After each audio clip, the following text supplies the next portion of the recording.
Thank you very much, VegFest Istanbul, for inviting me to speak to you. It's a great honor to do so. My name is Jordi Casamijana. I am a zoologist, although I was born in Catalonia in the south west of Europe, I've been living in the UK for almost or more than 30 years now. So I'm a British citizen, and all my life, I work in animal protection in different ways. I have been an undercover investigator, I have been a campaigner, okay, I have been a head of policy and research for different organizations, sometimes freelance, sometimes as an employee of different organizations on different subjects, all related to animals. Sometimes it's been bullfighting, sometimes hunting with dogs, animals in captivity in zoos, etc. And I have been vegan since 2001 for over 20 years now. And I am an ethical vegan. Therefore, for me, veganism is not just a diet, it affects all aspects of my life, my clothes, my entertainment options, the household products, anything I buy, any choice I have. So that's what an ethical vegan is someone that follows the official definition of veganism of the Vegan Society. And that's who I am. But I am also known, especially recently, by a legal case I won in the UK.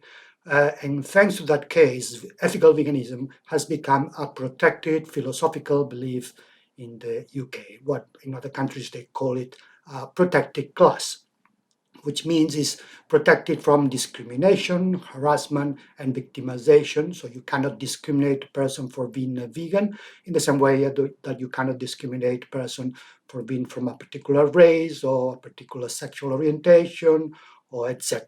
So the Equality Act 2010 in the UK determines which are the protected characteristics. One of them is religion and belief. And when there is a belief that needs to be protected, a judge will check what the beliefs fulfills a series of characteristics. And that happened to me in 2020. A judge in a litigation I started because I was fired for being an ethical vegan in an organization I work for.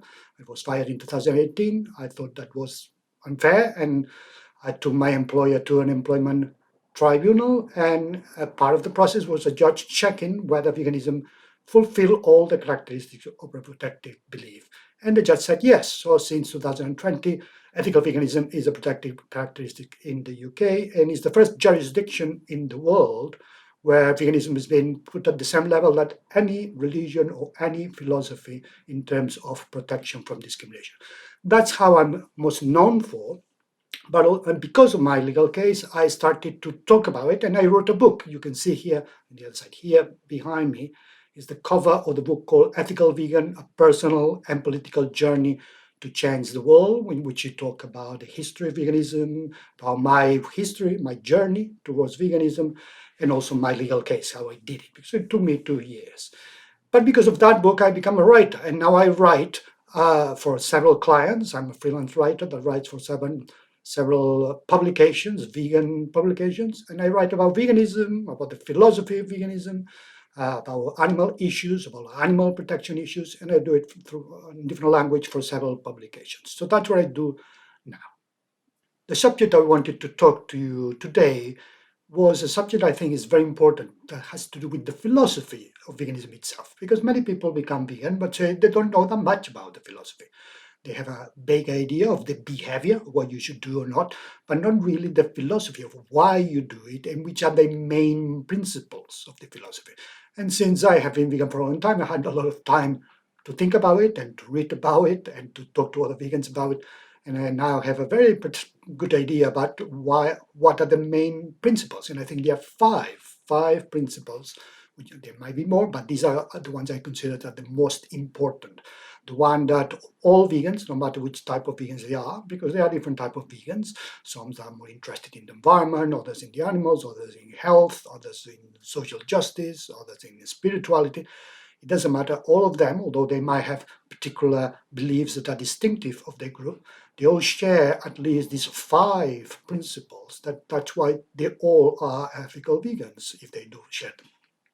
And I wrote about it in many of the articles I published. One of my clients, Vegan FDA, one of my main clients, commissioned to me a big article about this, so here it is. It was published not that long ago. It was published in May 13 in the veganfda.com website. So if you want to read it, you can go there and check it. And the title is called The 5 Axioms of Veganism. And axioms is a word that perhaps might be difficult to translate in another language, but more or less means the 5 principles, main principles. And I'm going to be talk to you about those. But before I move on, axiom essentially is a kind of a statement of conviction, something that you say you're convinced that it's true, and you don't need any proof to prove you that. So that happens with veganism too. So there are things that we do believe vegans are true, and even if there might be evidence to prove this true, we don't care about whether there's evidence or not, because from a philosophical point of view, we do believe it. And normally there is evidence, because veganism is a very rational philosophy, and although you can be religious and be vegan, you can be also non-religious and be vegan as well, and just base your ethics on logic and common sense and evidence. But it doesn't matter whether you do that, you follow the evidence, or you just believe these principles. I do believe that all vegans, all ethical vegans, especially ethical vegans, not everyone that uses the word vegan but doesn't follow the philosophy, but all vegans do follow these principles. The first principle of veganism, the most important of all, is the principle of ahimsa. Ahimsa is a Sanskrit word, some of you might know it. It's a very ancient word for millennia ago. And that means in Sanskrit, do no harm. Sometimes it's also translated as non-violence. And it's been a tenet of many religions, like the Jainism or the Buddhism or Hinduism, that millennia ago, certainly before the Common Era, they were already using this word and interpreting it in different ways and creating religions around it. But it's all based about non-harming, the principle of non-harming others. Which are the others is what has changed from religion to religion, and what means harming is what has changed also. But the idea of not trying not to harm others has been for millennia in human philosophy and history and religion and ideology, and is the fundamental principle of veganism. We are a non-violent philosophy that believes that we should not harm others. So this first principle or first axiom of the philosophy of veganism, which I call the axiom of ahimsa, you could write it down in a single sentence saying, trying not to harm anyone is the moral baseline. So trying, because sometimes you might harm without being able to avoid it. The world is so full of animal exploitation that it's almost impossible not to participate in one way or another in harming others. But if you actively try not to harm anyone, this is the minimum baseline. It's the minimum you should do. You could do more trying to harm fewer and fewer entities, but the minimum you should do is to harm anyone. And when I mean anyone, I mean anyone that could be harmed. And that's what changes. The interpretation changes about which are these ones that could be harmed. But all vegans from all types, they definitely believe that animals could be harmed. Therefore, at the very minimal, not harming animals, or meaning any sentient being, including humans, that we are animals as well. But you can go further than that. You can just go and try, as myself do. I expand ahimsa beyond the minimum into all living creatures. I try not to harm living creatures. Sometimes I'm not able to, but sometimes I am successful. And also I try to harm the environment, because the environment could be harmed as well. So I try to expand ahimsa to beyond myself, beyond my family and friends, beyond humanity and human beings, beyond animals, beyond living creatures, and beyond environment. So trying not to harm is the most important principle, and as a minimum, not to harm animals or sentient beings. That's the first principle. The second principle of veganism, and also second in importance, is what I call the principle of sentience, because it talks about who are the sentient beings. Sentience is this capacity that some creatures have to have experiences that could be positive or could be negative. And they can do that because they have senses that collect information from the environment. Then they have a nervous system that is able to process this information and create in their minds an experience is either positive or negative. And they can react to that. Often they can move either by moving away from a situation that is a negative one or getting closer to a situation that is a positive one. So for us, for vegans, there is something that we do believe, the principle that we do believe, is that all animals are sentient. Not just us, not just mammals, not just vertebrate, all, from the tiny insect, from the worm to us.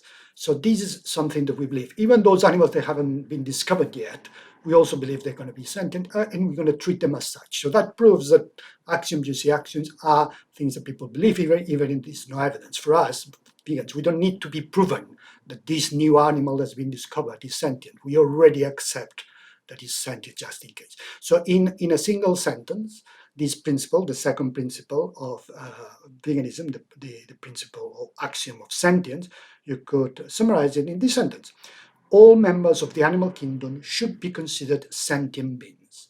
And this should be considered means, again, even if you're not certain, even if it's a new species just discovered, we don't care. We will treat them as sentient beings. That means we treat them that they can suffer negative experience, therefore they can suffer pain and be in a bad situation, and that's what we want to avoid. Remember the first principle saying, do no harm to whom? Well, now we say to sentient beings. And who are these sentient beings? At the very least, all members of the animal kingdom.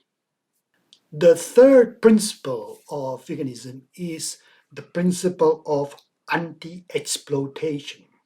It's also quite important and is also very well recognized among all vegans, which is basically it talks about which type of harms we're talking about. So before in the first order principles, we know what we need to do, no harming, we know to whom we need to apply this non-harming, to all sentient beings, but we haven't really talked about what means harming. Well, now we go and explain more in detail in this third principle, because we say exploiting animals is what harm them. It doesn't matter how you exploit it. So for us, all types of exploitation is harming, not just the obvious ones, not just killing an animal or hurting an animal or eating an animal, but also using an animal for work, using an animal for entertainment. All exploitations, no matter which one, will harm them because they will not be able to express their behavior. They will not be able to be free to go where they want to go, to do what they want to do. And even if that might not necessarily create them pain, often does, but sometimes it's not physical pain, it's just mental anguish or fear or distress, all that negative experience. There are sentient beings that can experience a negative experience without having to suffer direct pain. And we want to avoid that. Therefore, we don't exploit the animals. So that principle, the axiom of anti-exploitation, you can write it down as all exploitation of sentient beings harms them.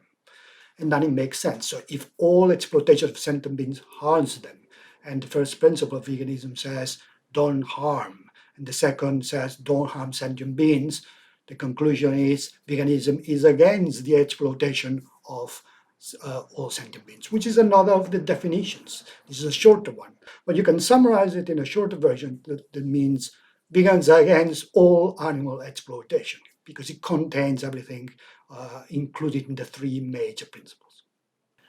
The fourth axiom or principle of the philosophy of veganism is what I call the axiom of anti-speciesism. That sounds complex word. It is a complex word in English, perhaps not in other language. I wonder how it is in Turkish. But anti-speciesism obviously talks about speciesism, and speciesism is an equivalent of racism, meaning discrimination or ill treatment to others, but instead to apply it to others from other races, applies to others from other species. And I like to actually extend it beyond that.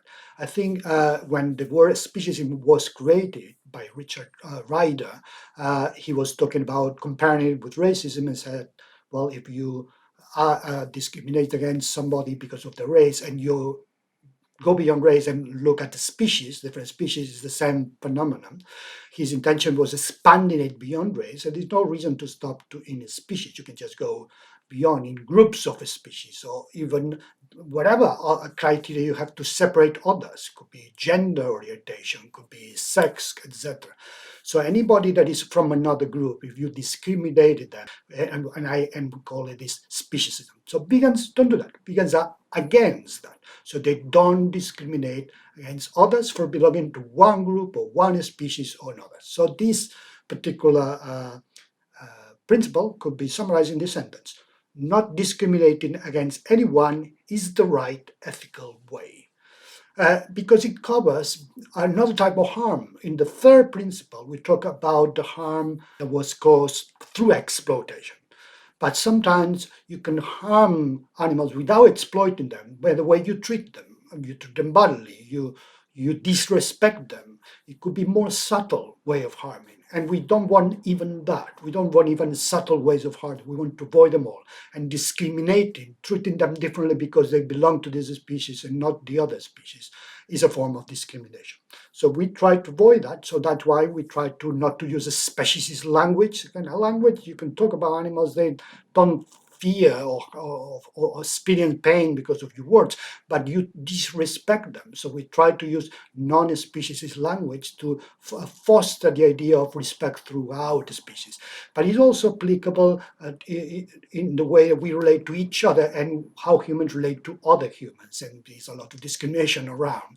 So when you are an ethical vegan, you apply that principles in the way we relate to humans as well. It's not just about relating to animals, it's about relating to all sentient beings, and humans are sentient beings. So we don't discriminate against other sentient beings, including other groups of humans, other groups from other nations or genders or people with disabilities or sexual orientations. This non-discrimination part of the philosophy is what we call anti-speciesism. So this is the fourth principle. And the fifth main principle of the vegan philosophy is what I call the principle of vicariousness. And I accept that it might be a difficult word to translate to Turkish. I'll try to explain what vicarious means. It comes from the term vicarious, which more or less means that you are responsible of something that somebody else has done. It's all about how indirect is your responsibility or you blame about something wrong. This term is often applied in law in English-speaking countries because they use this term vicarious liability. Liability is when you're guilty of something or responsible of something, and your vicarious liability is that you're responsible not because you did that thing, but because somebody else did it, but there was a relationship between you and the person that committed the crime or did something wrong.